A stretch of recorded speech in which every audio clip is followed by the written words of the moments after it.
আসসালামু আলাইকুম ওয়া রাহমাতুল্লাহি ওয়া বারাকাতুহু।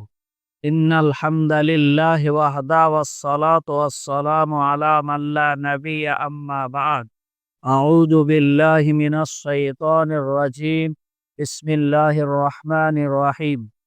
ক্বালা রাব্বি ইশরাহ লি সাদরি ওয়া ইয়াসসির লি আমরি ওয়াহলুল উকদাতাম মিন লিসানি ইয়াফকাহু কওলি।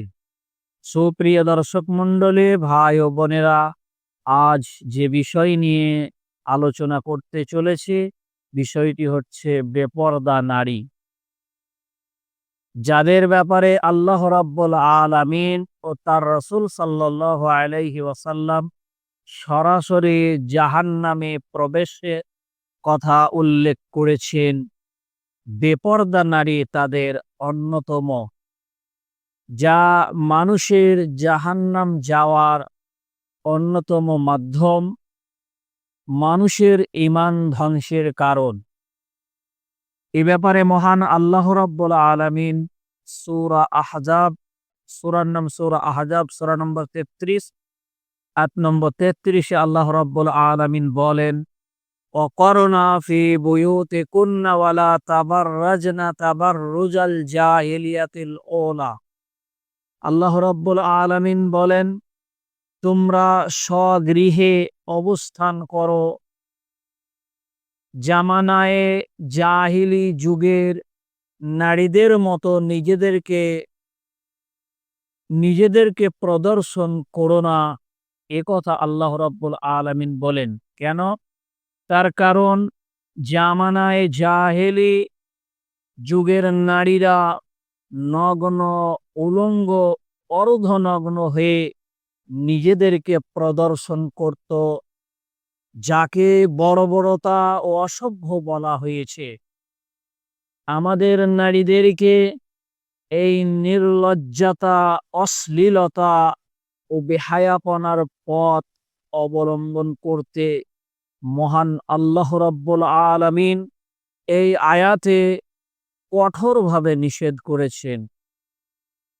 আল্লাহ রাব্বুল আলামিন সূরা আহজাবের মধ্যে বলেন, সূরার নাম সূরা আহজাব, সূরা নম্বর ৩৩ আয়াত নম্বর ৫৩ আল্লাহ রাব্বুল আলামিন বলেন, ওয়া ইযা সাআলতুমুহুন্না মাতাআন ফাসআলুহুন্না মিন ওয়ারা'i হিজাবিন যালিকুম আতহারু লিকুলুবিকুম ওয়া কুলুবিহিন্না।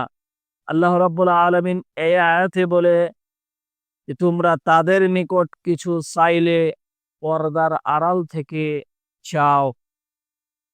এটা তোমাদের এবং তাদের অন্তরের জন্য অধিকতর পবিত্রতার মাধ্যম হবে।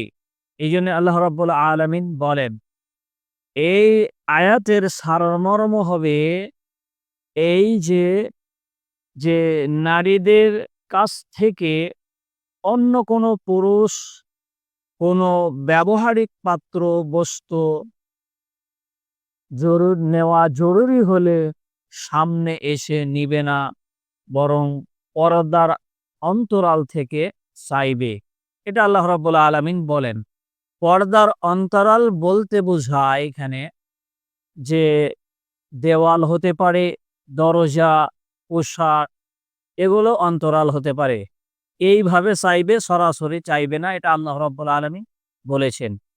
এবারে আল্লাহ রাব্বুল আলামিন এরপরে তিনি বর্ণনা দিয়েছেন, বলেছেন, সূরার নাম সূরা নূর, সূরা নম্বর ২৪ আয়াত নম্বর হচ্ছে ৬০ এ আল্লাহ রাব্বুল আলামিন বলেন, ওয়াল কাওয়াইদু মিনান নিসাই আল্লাতী লা ইয়ারজুনা নিকাহান ফালাইসা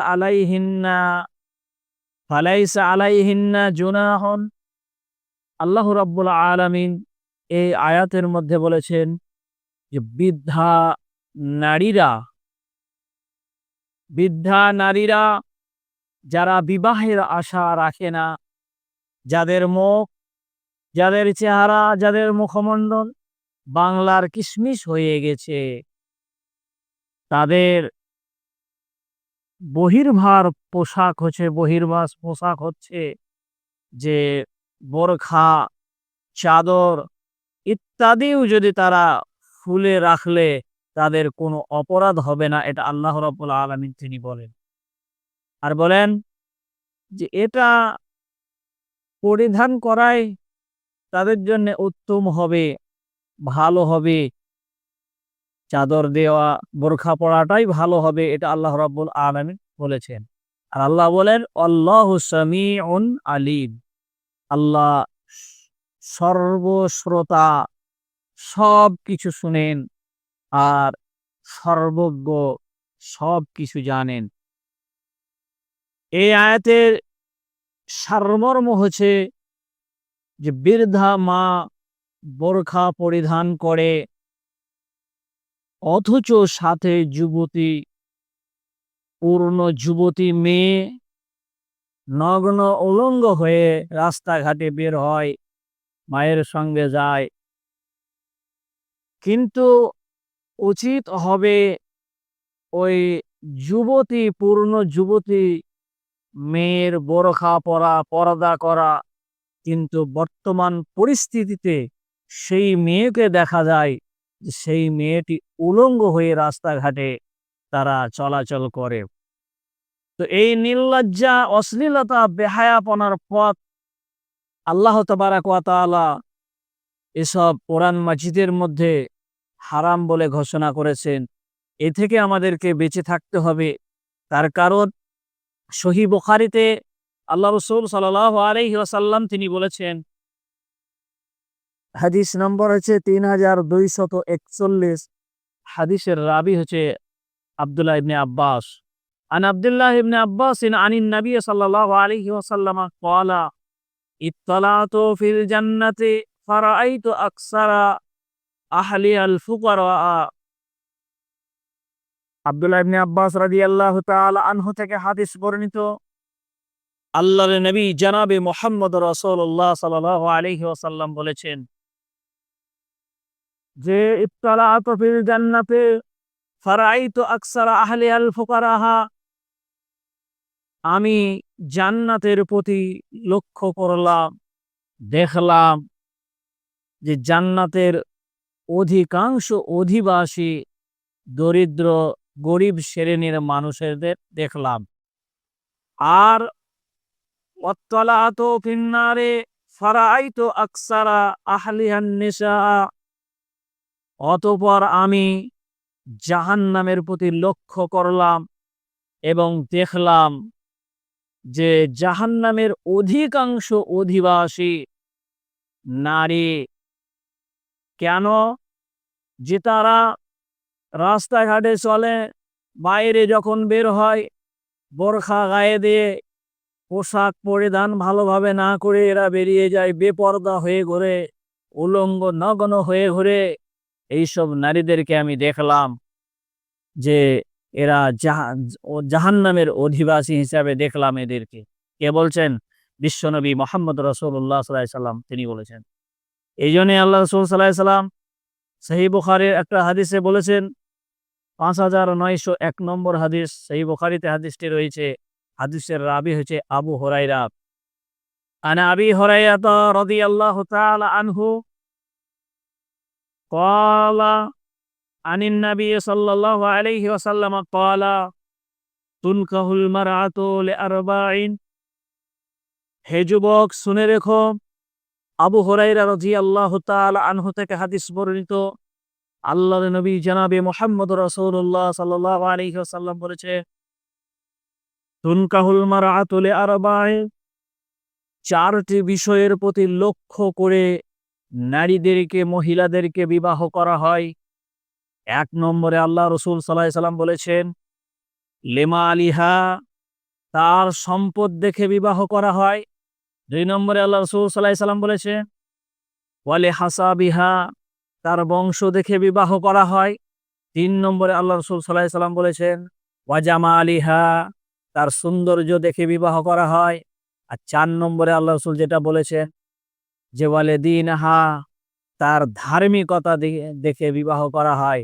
তবে চারটির মধ্যে প্রাধান্য কাকে দিবে হে যুবক, সে কথা আল্লাহ রাসূল সাল্লাল্লাহু আলাইহি সাল্লাম বলেছেন, ফাসফার বিযাতিদ দ্বীন তারিবাত ইয়াদাক।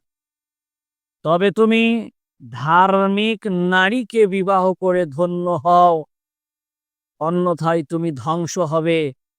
যদি তুমি মাল দেখো সে ধার্মিক নয়, যদি তুমি সৌন্দর্য দেখো সে ধার্মিক নয়, যদি তুমি বংশ দেখো সে ধার্মিক নয়, অন্যথায় তুমি ধ্বংস হবে।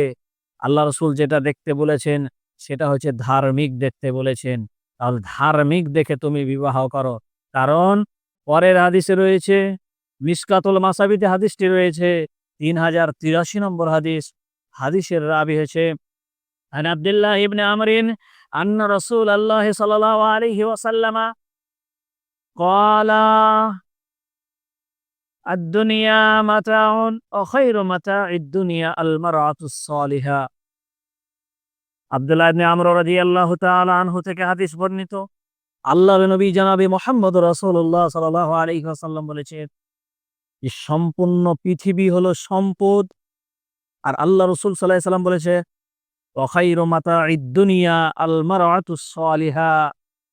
আর পৃথিবীর সবচেয়ে উত্তম সম্পদ হচ্ছে সৎ চরিত্রবান নারী। হে পৃথিবীর যুবক, তুমি নামাজ পড়ো 5 ওয়াক্তের, তুমি রোজা রাখো, তুমি যাকাত দাও, তুমি সৎ, তুমি ভালো, তোমার প্রয়োজন হবে 5 ওয়াক্তের নারীকে খুঁজা, দিনদার নারীকে খুঁজা, পরেজগার নারীকে খুঁজা। হে যুবক, এটা তোমার করণীয় হবে, কর্তব্য হবে। তুমি যদি দিনদার ধার্মিকা যদি না খুঁজো তাহলে তুমি ধ্বংস হবে। একথা আল্লাহ রাসূল সাল্লাল্লাহু আলাইহি ওয়াসাল্লাম বলেছেন, এটাই ঠিক। আর তোমার মধ্যে থাকতে হবে কি? একটা লজ্জা থাকতে হবে। যেমন আল্লাহ রাসূল সাল্লাল্লাহু আলাইহি ওয়াসাল্লাম তিনি বলেছেন সহিহ তিরমিজির মধ্যে, হাদিস নম্বর হচ্ছে 2009। হাদিসের রাবি হচ্ছে আবু হুরায়রা। আন আবি হুরায়রা রাদিয়াল্লাহু তাআলা আনহু قال قال رسول الله صلى الله عليه وسلم الحياء من الإيمان والإيمان في الجنات। আর আবু হুরায়রা রাদিয়াল্লাহু তাআলা আনহু থেকে বর্ণিত, তিনি বলেন আল্লাহর নবী জনাবে মুহাম্মদ রাসূলুল্লাহ সাল্লাল্লাহু আলাইহি ওয়াসাল্লাম বলেছেন যে লজ্জাই হচ্ছে ঈমান, আর ঈমান হচ্ছে জান্নাত লাভের মাধ্যম। আপনার প্রথমত ঈমান থাকতে হবে। ঈমান যদি না থাকে তাহলে জান্নাত পাওয়ার আশা রাখা যায় না। মেন পয়েন্টে হলো ঈমান আপনাকে থাকতে হবে। আপনার লজ্জা থাকলে আপনার ঈমান থাকতে হবে, ঈমান থাকবে। এটা গ্যারান্টিড। আল্লাহ রাসূল সাল্লাল্লাহু আলাইহি ওয়াসাল্লাম বলেছে। আল্লাহর কাছে পরিশেষে দোয়া করি, আল্লাহ তুমি আমাদের সকলকেই পর্দা পুশিদা বানিয়ে দাও। আমরা যেন সকলে পর্দা পুশিদা ভাবে চলাফেরা করতে পারি। আল্লাহ তুমি আমাদের সকলকে সে তৌফিক দাও। আমিন। আসসালামু আলাইকুম ওয়া রাহমাতুল্লাহ।